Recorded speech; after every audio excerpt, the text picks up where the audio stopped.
Blessings in Jesus' name. So in this video, I just want to draw your attention to a court case at the moment, Stephen Tallon versus the DPP. And if you check the links below or go to Word on the Street Ministries, you can see many videos on the subject. Or if you go to my Facebook page, you'll see lots of articles, links, and points made pertaining to the case. Now what has been going on is treasonous. It's against the laws of the land. The wicked ones always try to use case law to try and establish some form of reasoning whereby they can bring in legislature that's against our constitution.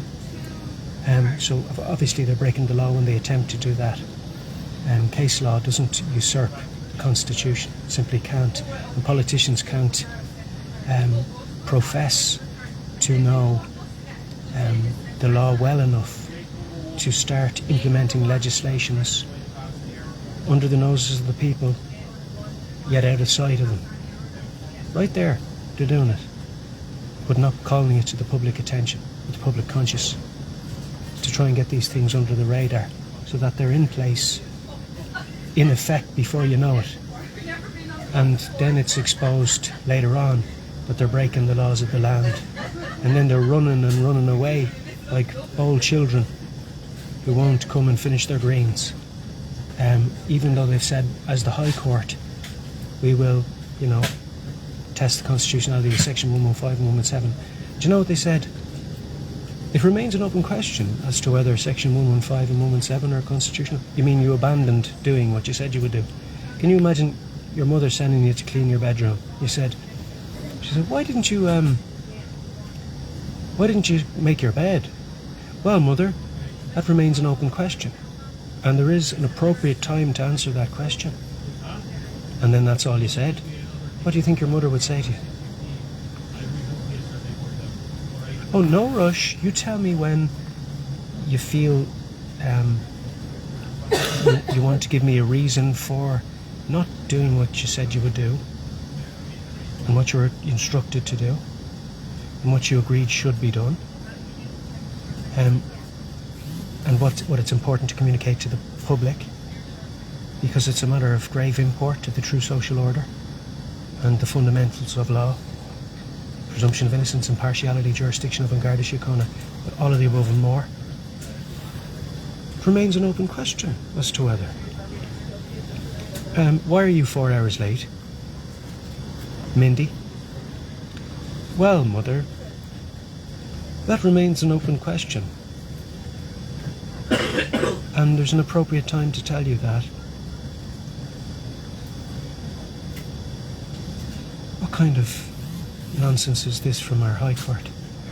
They're supposed to be setting the standard. They're supposed to be upholding the laws of this land. They're accepting appeals a month and 4 days late. Then they're trying to have an unopposed appeal up in the Court of Appeal. How can you have an unopposed appeal about somebody's convictions?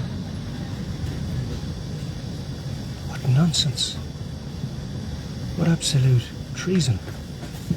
So, check the links below, or go to the Facebook and you'll see the last number of posts have been in connection with and communicating to you what's happening up there, because they are crooked. That's a pirate ship. It's nothing to do with the Constitution. They haven't given any consideration to the Constitution, because they know if they have that reasonable discussion as it pertains to the law, they will lose. That's why they're running away like a bold child, running away from their mother after they were caught doing something wrong. Like a crook runs away from the guards when he knows he's robbed the bank. They're running and trying to look like they're doing something while they're running. That's all it is.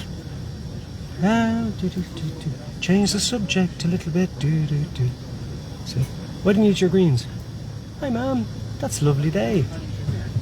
Did you get your hair done? It's like anything but what we're supposed to be here to discuss. That's not acceptable from the Irish High Court or any court. So let them be rebuked and exposed in it, and let them correct their behaviour and do what is lawfully incumbent upon them as a result of the office they occupy so to do. Blessings.